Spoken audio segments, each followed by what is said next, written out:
सुबह के करीब 11 बजे का समय था। जिले की आईपीएस अधिकारी कोमल नेगी एक ऑटो में बैठी हुई थी।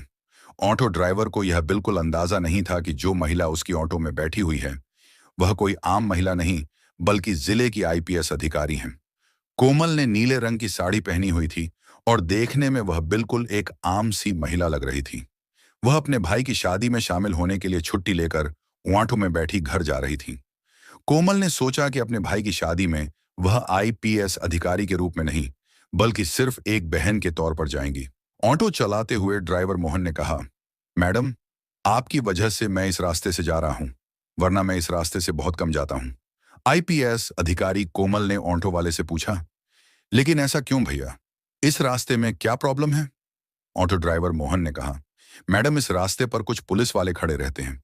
हमारे इस इलाके का जो इंस्पेक्टर है वह ऑटो का चालान बिना वजह काटता है और ऑटो वालों से बिना किसी गलती के पैसे वसूलता है।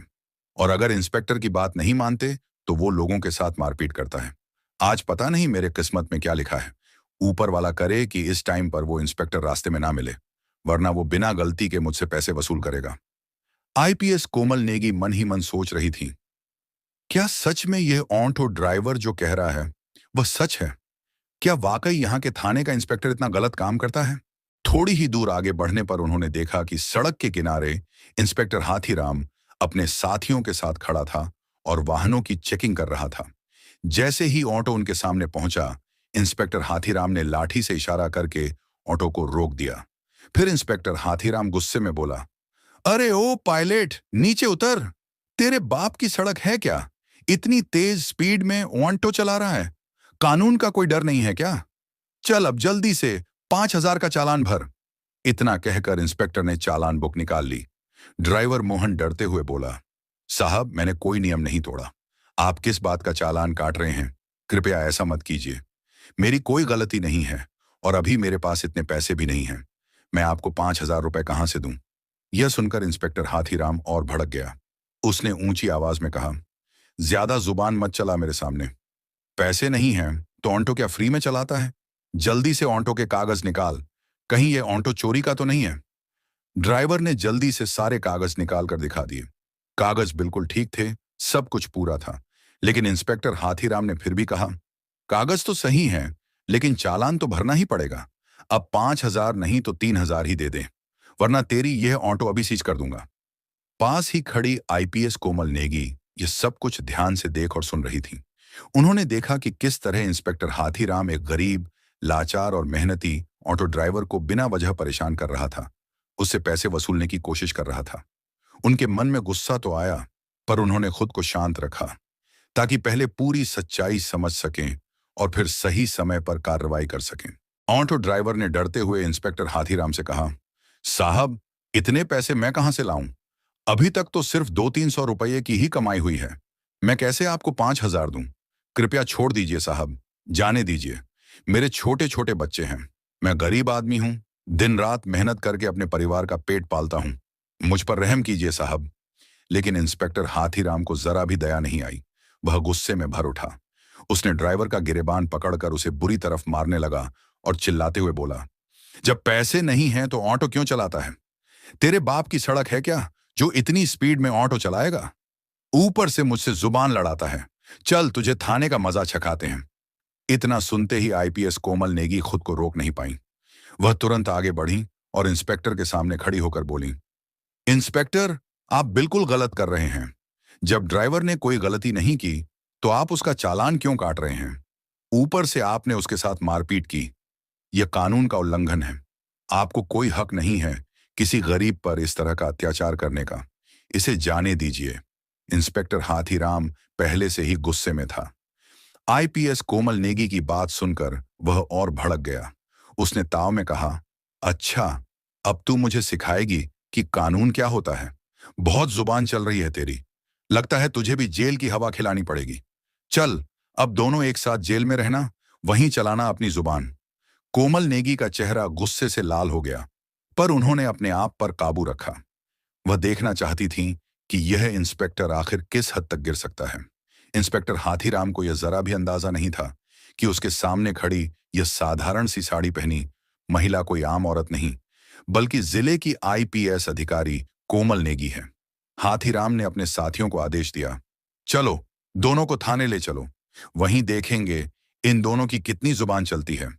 तभी दो पुरुष कांस्टेबल और दो महिला कांस्टेबल तुरंत आगे बढ़े और उन्होंने ऑटो ड्राइवर और आईपीएस कोमल को पकड़ लिया।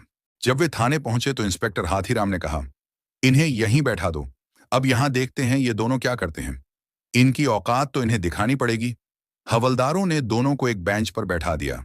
हाथीराम कुर्सी पर बैठा ही था कि तभी उसका मोबाइल पर एक कॉल आया। उसने कॉल उठाते हुए कहा, हाँ, आपका सब काम हो जाएगा, उस केस में आपका नाम नहीं आएगा। बस मेरे पैसे तैयार रखना, टेंशन मत लो, मैं आपका सारा काम कर दूंगा। आईपीएस कोमल नेगी और ऑटो ड्राइवर दोनों बैठकर यह सब सुन रहे थे। कोमल मन ही मन सोच रही थीं कि यह इंस्पेक्टर न केवल सड़कों पर लोगों को परेशान करता है, बल्कि थाने के अंदर भी रिश्वत लेकर काम निपटाता है। वह गरीबों को लूटता है और उनका हक मारता है। कोमल ने गुस्से को दबाए रखा। वे जानती थीं कि अभी तात्कालिक गुस्से में कुछ करना ठीक नहीं होगा। असली मुकाबला सबूतों और सही तरीके से करना है, ताकि पूरा पुलिस प्रशासन और शहर ये देख सके। वे अंदर से योजना बना रही थीं कि किस तरह इसे सबके सामने बेनकाब किया जाए। पास बैठा ऑटो ड्राइवर परेशान था। वह अपने घर और बच्चों की चिंता कर रहा था। कोमल ने उसकी तरफ देखा और शांत स्वर में कहा, आप घबराइए मत, ये इंस्पेक्टर आपका कुछ नहीं कर पाएगा। मैं आपके साथ हूं। मैंने सब देख लिया है और मैं इसे बेनकाब करूंगी। आप निश्चिंत रहें, आपकी कोई गलती नहीं है, आप सुरक्षित हैं। मैं कोई आम महिला नहीं हूं, मैं आईपीएस अफसर कोमल नेगी हूं। मैं इस इंस्पेक्टर के सारे काले कामों का पता लगा रही हूं, इसलिए अभी चुप रहकर सब देख रही हूं। फिर सब साफ करके इसकी औकात लोगों के सामने दिखाऊंगी। यह सुनकर ऑटो ड्राइवर को थोड़ा सुकून मिला। उसने एक गहरी सांस ली और बोला, क्या आप सच में आईपीएस मैडम हैं? लेकिन जब मेरे साथ ये सब हो रहा था तो आपने कुछ क्यों नहीं कहा? मुझे बचाया क्यों नहीं? आप कहीं झूठ तो नहीं बोल रही हैं? या आप इन लोगों से मिली हुई तो नहीं हैं? ड्राइवर थोड़ा घबराया हुआ था। कोमल नेगी ने उसे शांति से भरोसा दिलाया, नहीं, मैं इन लोगों से नहीं मिली हूं। मैं सच में इस इंस्पेक्टर को बेनकाब करने के लिए चुप बैठी हूं। बस मैं देख रही हूं कि यह इंस्पेक्टर और कितने गलत इलीगल काम करता है, इसलिए अभी चुप हूं, वरना चाहूं तो इसे तुरंत सस्पेंड भी करवा सकती हूं। तुम थोड़ा इंतजार करो, फिर देखो आगे मैं इसका क्या हाल करती हूं। कुछ देर बाद इंस्पेक्टर हाथीराम अपने कैबिन में चला गया। फिर उसने एक हवलदार को बुलाया और कहा, उस ऑटो ड्राइवर को बुलाकर लाओ। हवलदार तुरंत बाहर गया और ड्राइवर से बोला, साहब ने आपको अंदर बुलाया है। यह सुनकर ड्राइवर डर गया, मगर कोमल ने उसे हिम्मत दी और कहा, तुम परेशान मत हो, जो भी होगा मैं सब देख लूंगी। वह इंस्पेक्टर के पास गया। इंस्पेक्टर हाथीराम ने ड्राइवर को देखकर हंसते हुए कहा, देख, अगर तुझे तेरी ऑटो बचानी है तो तुझे 5,000 देने ही होंगे, वरना तेरी ऑटो सीज कर दूंगा। ऊपर से तू मेरा दुश्मन भी बन जाएगा। पूरे इलाके में मेरा ही राज चलता है। मैं जो चाहूं वो कर सकता हूं। मुझसे टक्कर मत लेना, जो मैं कह रहा हूं वही कर। जल्दी से 5,000 रुपये चालान भर दे। ड्राइवर का दिल जोर से धड़कने लगा। वह रोते हुए बोला, सर, ऐसा मत कीजिए, मेरा हाल देखिए, अभी मेरे पास इतने पैसे नहीं हैं। मैं आपको कैसे 5,000 रुपये दूं? प्लीज मुझे छोड़ दीजिए। मेरे घर में छोटे छोटे बच्चे हैं, मैं उन्हें क्या खिलाऊंगा? इंस्पेक्टर गुस्से में बोला, देख, मैं तेरी कोई भी बात नहीं सुनूंगा। पैसे दे, वरना तू बर्बाद होगा। तेरे परिवार को भी नुकसान होगा। अब पैसे तो तुझे देने पड़ेंगे। डर की वजह से ड्राइवर ने झट से जेब से 2,000 रुपये निकालकर इंस्पेक्टर को दे दिए और कहा, मेरे पास बस इतना ही है, प्लीज ये रख लीजिए और मुझे जाने दीजिए। इंस्पेक्टर पैसे लेते हुए बोला, ठीक है, जा, बाहर जाकर बैठ जा, और अब उस औरत को भेज जो तेरे साथ आई थी। ऑटो ड्राइवर बाहर आया और बोला, मैडम, अब साहब आपको बुला रहे हैं। कोमल नेगी बिना झिझक उठी और अंदर चली गई। इंस्पेक्टर हाथीराम ने पूछा, नाम क्या है तुम्हारा? कोमल ने आत्मविश्वास भरी आवाज में कहा, मेरे नाम से आपको क्या मतलब है? आप अपनी बताइए, आपने किस लिए बुलाया है? इंस्पेक्टर हैरान रह गया। उसे विश्वास नहीं हो रहा था कि एक आम औरत इतनी हिम्मत और आत्मविश्वास के साथ उससे इस तरह बात कर रही है। वह बोला, देखो, ज्यादा अकड़ मत दिखाओ, हमारे पास हर अकड़ की दवा है। अभी 2 डंडे पड़ेंगे तो सब अकड़ निकल जाएगी। अगर घर जाना है तो जल्दी से 2,000 निकालो, वरना जेल की हवा खानी पड़ेगी। कोमल ने बेखौफ होकर जवाब दिया, मैं आपको 1 रुपया भी नहीं दूंगी। मैंने कोई गलती नहीं की है। आप मुझसे किस बात के पैसे मांग रहे हैं? बिना वजह आपको पैसे देने का क्या मतलब? आप कानून का पालन कर रहे हैं या खुद कानून तोड़ रहे हैं? आपने जो ये वर्दी पहनी है, उसका मतलब क्या सिर्फ गरीबों को डराना है? उनसे पैसे ऐंठना है? क्या यही आपकी ड्यूटी है? ये सुनकर इंस्पेक्टर हाथीराम भड़क गया।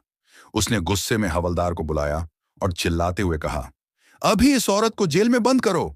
हवलदार ने आदेश मानते हुए आईपीएस मैडम कोमल नेगी को लॉकअप में डाल दिया। किसी को भी इस बात का अंदाजा नहीं था कि आज जो कुछ हो रहा है उसके नतीजे कितने गंभीर होने वाले हैं। कोमल बिना कुछ बोले शांत खड़ी रहीं। उनकी आंखों में गुस्सा नहीं, बल्कि दृढ़ निश्चय झलक रहा था। कुछ देर बाद थाने के बाहर एक पुलिस की गाड़ी आकर रुकी। गाड़ी से इंस्पेक्टर विपनेश कुमार बाहर निकले।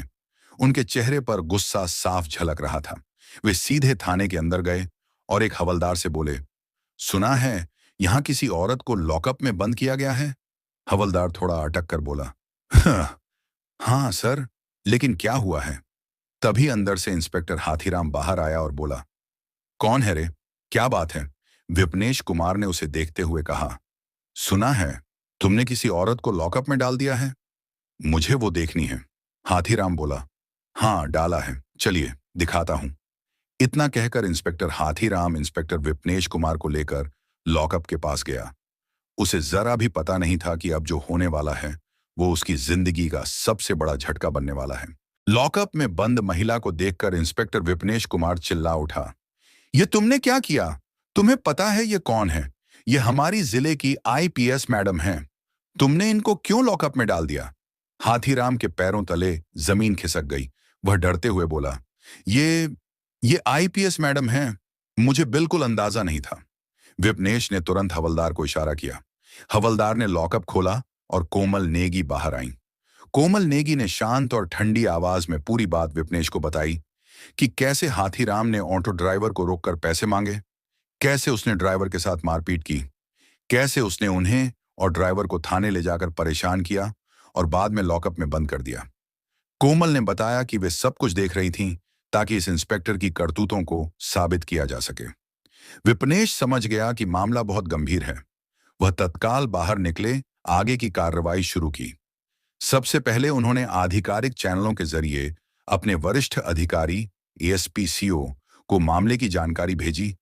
फोन पर सूचना के साथ लिखित रिपोर्ट भी भेजी गई ताकि हर कदम का रिकॉर्ड रहे।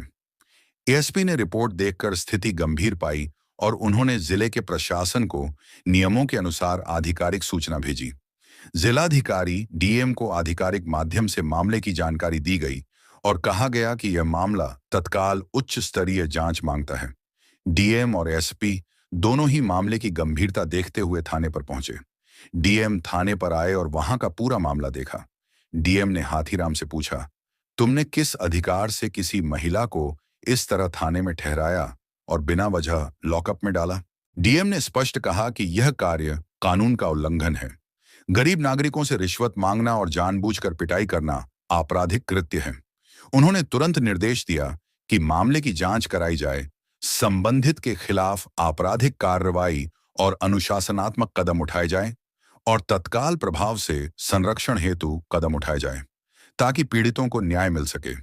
कोमल ने कहा कि वह इस मामले में गवाही देंगी और साथ में ऑटो ड्राइवर भी गवाही देगा। डीएम ने कहा कि आज ही विस्तृत जांच और कार्रवाई के आदेश दिए जाएंगे ताकि आगे कोई भी ऐसे दुरुपयोग की हिम्मत न करे। डीएम हरिवंश राय ने तुरंत संबंधित एसपी और विजिलेंस विभाग को निर्देश दिए कि वे मामले की पूरी जांच करें। उन्होंने कहा कि इंस्पेक्टर हाथीराम के खिलाफ तुरंत अनुशासनात्मक और आपराधिक कार्रवाई की जाए और पीड़ित ऑटो ड्राइवर और आईपीएस कोमल नेगी को इंसाफ दिलाया जाए। कोमल नेगी ने डीएम को पूरी घटना विस्तार से बताई। उन्होंने कहा कि यह सिर्फ उनका मामला नहीं है, बल्कि जिले के कई गरीब और छोटे व्यवसायी लोग इसी तरह के अत्याचारों के शिकार होते हैं। उन्होंने अपना बयान आधिकारिक रिपोर्ट में दर्ज करवाया ताकि कोई भी इसे दबा न सके। ऑटो ड्राइवर मोहन से भी पूछताछ हुए। मोहन ने डीएम और जांच अधिकारियों के सामने बताया कि किस तरह से हाथीराम ने बिना किसी कारण के चालान भरने और पैसे मांगने की धमकी दी। उसने बताया कि अगर उसने पैसे नहीं दिए होते तो उसका ऑटो सीज हो जाता और परिवार भूखा मर जाता।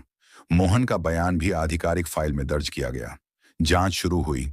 विजिलेंस टीम ने थाने के रिकॉर्ड और सीसीटीवी फुटेज का अध्ययन किया। उन्होंने देखा कि हाथीराम कई बार ऑटो चालकों और गरीब लोगों को डराकर पैसे वसूलता रहा है।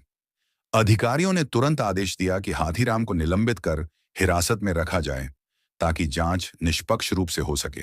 कुछ ही दिनों में आधिकारिक जांच रिपोर्ट तैयार हुई। रिपोर्ट में स्पष्ट लिखा गया कि हाथीराम ने कई नागरिकों के अधिकारों का उल्लंघन किया और उसके खिलाफ आपराधिक मुकदमे और अनुशासनात्मक कार्रवाई की सिफारिश की गई। डीएम ने आदेश जारी किया कि हाथीराम को थाने से हटाकर निलंबित किया जाए और उसके खिलाफ लंबी अवधि की जांच और कानूनी कार्रवाई शुरू की जाए। साथ ही सभी प्रभावित नागरिकों की सुरक्षा और राहत के लिए विशेष प्रबंध किए गए। आईपीएस कोमल नेगी ने मीडिया से बात करते हुए कहा, आज का फैसला सिर्फ मेरे लिए नहीं, बल्कि उन सभी गरीब और मेहनतकश लोगों के लिए है जिन्हें अक्सर वर्दी के नाम पर डर और अन्याय का सामना करना पड़ता है। कानून सबके लिए समान होना चाहिए। कोई भी अधिकारी, चाहे वह किसी भी पद पर हो, कानून तोड़ने का हक नहीं रखता। हमारे प्रयासों से यह संदेश जाएगा कि अन्याय के खिलाफ खड़ा होना और सत्य का साथ देना सबसे बड़ा कर्तव्य है। जांच पूरी होने के बाद मामला कोर्ट में पहुंचा। कोमल नेगी और ऑटो ड्राइवर मोहन ने अपने बयान दिए। अदालत ने सभी सबूतों और गवाहों की बातें ध्यान से सुनी। यह स्पष्ट हो गया कि इंस्पेक्टर हाथीराम ने न केवल गरीब नागरिकों के अधिकारों का उल्लंघन किया, बल्कि अपनी वर्दी का दुरुपयोग करते हुए निर्दोष लोगों से पैसे वसूले। कोर्ट ने ठोस फैसले के साथ आदेश दिया कि हाथीराम को तत्काल प्रभाव से निलंबित किया जाए और उसके खिलाफ आपराधिक मामला दर्ज किया जाए। अदालत ने साफ शब्दों में कहा कि जो अधिकारी जनता को डराते, धमकाते और लूटते हैं, उनके खिलाफ सख्त से सख्त कार्रवाई की जाएगी। कोर्ट से बाहर आते हुए आईपीएस कोमल नेगी ने पत्रकारों और आम जनता की ओर देखकर कहा, आज का फैसला सिर्फ मेरे लिए नहीं है, यह उन सभी लोगों के लिए है जो वर्दी के नाम पर डर और अन्याय झेलते रहे हैं। कानून सबके लिए समान होना चाहिए।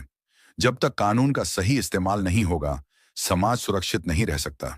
न्याय मिलने से ही जनता में विश्वास और सुरक्षा का भरोसा बनता है। इस फैसले ने जिले के सभी अधिकारियों के लिए एक स्पष्ट संदेश भेजा। वर्दी का मतलब सेवा और सुरक्षा है, डर और लूट नहीं। जनता राहत की सांस लेने लगी और पूरे जिले में यह खबर फैल गई कि भ्रष्टाचार बर्दाश्त नहीं किया जाएगा। दोस्तों, इस कहानी का उद्देश्य किसी की भावनाओं को ठेस पहुंचाना नहीं है, न ही किसी जाति, धर्म या पेशे को नीचा दिखाना है। इसका असली मकसद सिर्फ और सिर्फ आपको जागरूक करना और सचेत करना है, ताकि आप हमेशा सतर्क और सुरक्षित रह सकें। अगर आपको यह कहानी पसंद आई हो तो इसे लाइक जरूर करें और ज्यादा से ज्यादा लोगों तक शेयर करें। और अगर आपने अभी तक हमारे चैनल ब्लैक क्राइम फाइल्स को सब्सक्राइब नहीं किया है तो सब्सक्राइब कर लें। हम जल्दी ही आपके लिए लेकर आएंगे एक नई और रोमांचक कहानी। अपना और अपने परिवार का ख्याल रखें। धन्यवाद। जय हिंद।